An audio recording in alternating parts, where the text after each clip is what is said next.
వేరే మత విశ్వాసాలను అనుసరిస్తూ కేవలం రిజర్వేషన్ల ప్రయోజనాలను పొందటానికే తమను తాము హిందువులుగా పేర్కొనటాన్ని సుప్రీంకోర్టు తీవ్రంగా తప్పుపట్టింది. ఇది రాజ్యాంగాన్ని మోసం చేయటమేనని పేర్కొంది. క్రైస్తవ మతంలోకి మారిన ఓ మహిళకు షెడ్యూల్డ్ కుల ధృవీకరణ పత్రాన్ని నిరాకరిస్తూ మద్రాస్ హైకోర్టు తీసుకున్న నిర్ణయాన్ని సమర్థించింది. కేవలం ఉద్యోగ ప్రయోజనాల కోసం ఆ మహిళ తాను హిందువునని పేర్కొనటాన్ని justice Pankaj Mithal, justice R మహదేవన్ల ధర్మాసనం 21 పేజీల తీర్పులో తప్పుపట్టింది. ఇంకో కీలక అంశాన్ని కూడా తీర్పులో ప్రస్తావించింది. వేరే మతంలోకి మారాలనుకునేవారు ఆ మతానికి చెందిన సిద్ధాంతాలను, సూత్రాలను, ఆధ్యాత్మిక ఆలోచనలను సంపూర్ణంగా విశ్వసించడం కీలకమని స్పష్టం చేసింది.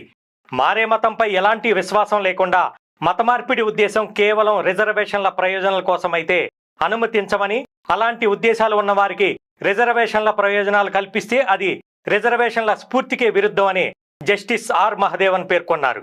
సమర్పించిన